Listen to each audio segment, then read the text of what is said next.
तो चलिए सीधे आज के टॉपिक पर आते हैं। आज हम जिस बारे में बात करने वाले हैं ना, वो कोई आम सरकारी दस्तावेज नहीं है। हम बात कर रहे हैं right of persons with disabilities act यानी RPWD एक्ट 2016 की। सच कहूं तो इस एक कानून ने भारत में इंक्लूजन या कहे समावेशन की पूरी तस्वीर को ही बदल कर रख दिया है। इसने दिव्यांगता को देखने का हमारा नजरिया पूरी तरह से पलट दिया है।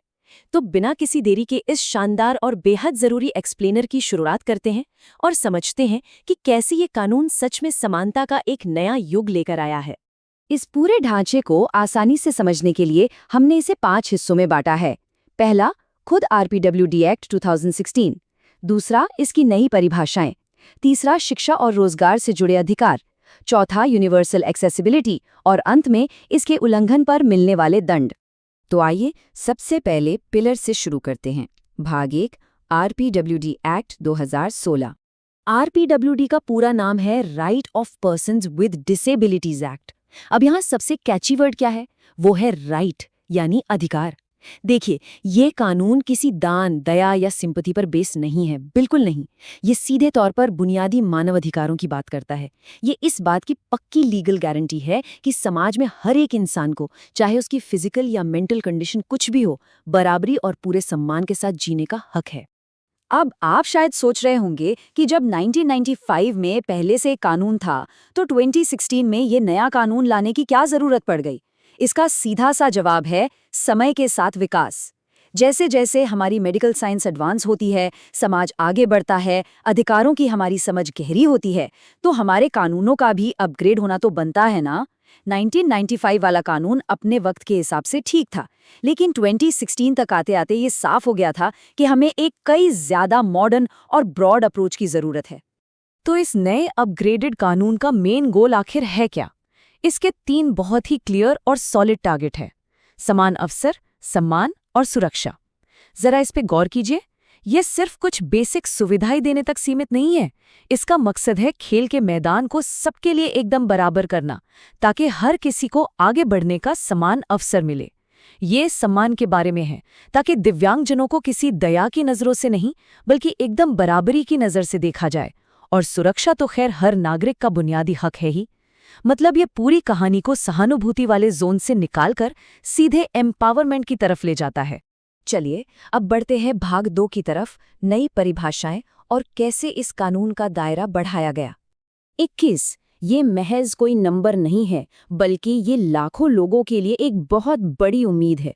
पुराने 1995 वाले कानून में पता है, सिर्फ 7 तरह की स्थितियों को ही मान्यता मिली हुई थी। जरा सोचिए उन लाखों लोगों के बारे में जिनकी कंडीशन उन 7 कैटेगरीज में फिट नहीं बैठती थी। वो तो पूरी तरह से लीगल और सरकारी मदद के दायरे से बाहर थे। लेकिन 2016 के इस नए एक्ट ने सीधे इस नंबर को 7 से जंप कराकर 21 कर दिया। ये सच में एक बहुत बड़ी छलांग है, जो बताती है कि हमारा सिस्टम अब कितना ज्यादा इंक्लूसिव हो गया है। आइए देखते हैं कि इन 21 कैटेगरीज में है क्या क्या। इस कानून ने चीजों को बहुत ही साइंटिफिक तरीके से बांटा है। इसमें फिजिकल कंडीशन तो है ही, जैसे चलने फिरने में दिक्कत, विजुअल और सुनने से जुड़ी चीजें भी हैं, जैसे विजन कम होना या बहरापन। लेकिन जो चीज इसे सच में 21वीं सदी का बनाती है, वो है बौद्धिक या इंटेलेक्चुअल डिसेबिलिटी को शामिल करना, जैसे कि ऑटिज्म या लर्निंग डिसेबिलिटी। इसके अलावा मानसिक स्वास्थ्य से जुड़ी बीमारियों को भी एकदम क्लियर मान्यता दी गई है। और हाँ, थैलेसीमिया और हीमोफीलिया जैसी क्रॉनिक बीमारियों को भी कवर किया गया है। ये दिखाता है कि कानून बनाने वालों ने समाज की असलियत को कितने करीब से समझा है। और सबसे बड़ी बात, पहली बार इस कानून के तहत एसिड अटैक विक्टिम्स और पार्किंसंस जैसी न्यूरोलॉजिकल बीमारियों को भी शामिल किया गया है। यह वाकई में एक बहुत ही सेंसिटिव और प्रोग्रेसिव कदम है। यह साबित करता है कि उन लोगों के दर्द को भी पहचाना गया है जिन्हें पहले कभी कोई लीगल मान्यता नहीं मिली थी। यही चीज इस कानून को बेहद आधुनिक और सहानुभूति से भरा हुआ बनाती है। इसी के साथ आते हैं भाग 3 पर, शिक्षा और रोजगार से जुड़े ठोस अधिकार। हम सब जानते हैं कि एजुकेशन किसी भी इंसान को एम्पावर करने की पहली सीढ़ी होती है।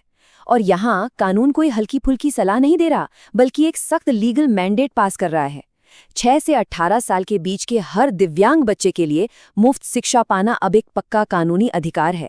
ये कोई प्रिविलेज नहीं है कि कोई स्कूल अपनी मर्जी से दे या ना दे, ये कानूनन जरूरी है। ताकि लाइफ की शुरुआत में ही कोई भी बच्चा सिर्फ इसलिए पीछे ना रह जाए क्योंकि उसके पास संसाधन नहीं थे। और इस टेबल को देखिए, ये साफ दिखाता है कि कानून सिर्फ हवा में बातें नहीं कर रहा।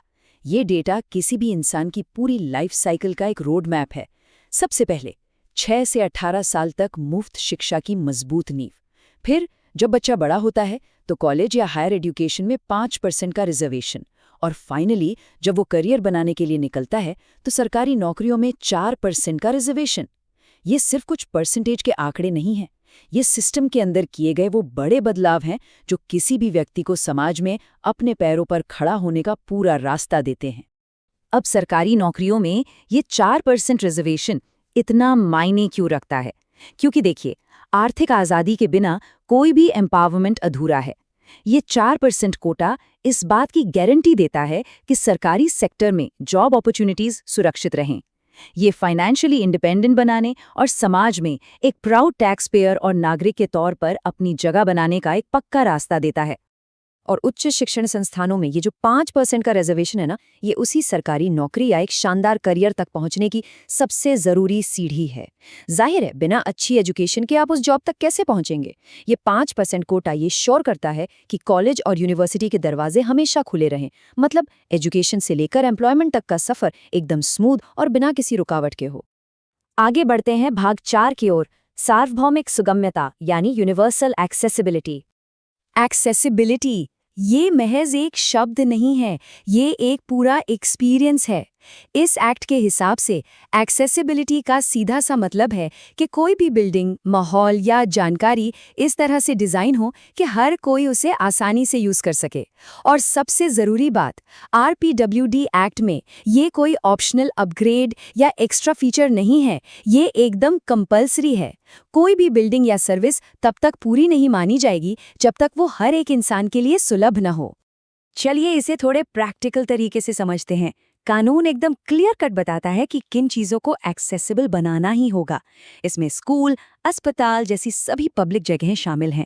रेलवे स्टेशन और बस स्टैंड जैसे ट्रांसपोर्ट नेटवर्क को बैरियर फ्री होना ही पड़ेगा। हर जगह रैंप और लिफ्ट लगाना अब मैंडेटरी है। लेकिन यहाँ जो चीज़ मुझे सबसे कमाल की लगती है वो है डिजिटल दुनिया को इसमें शामिल करना। आज के टाइम में इन्फॉर्मेशन ही पावर है, राइट?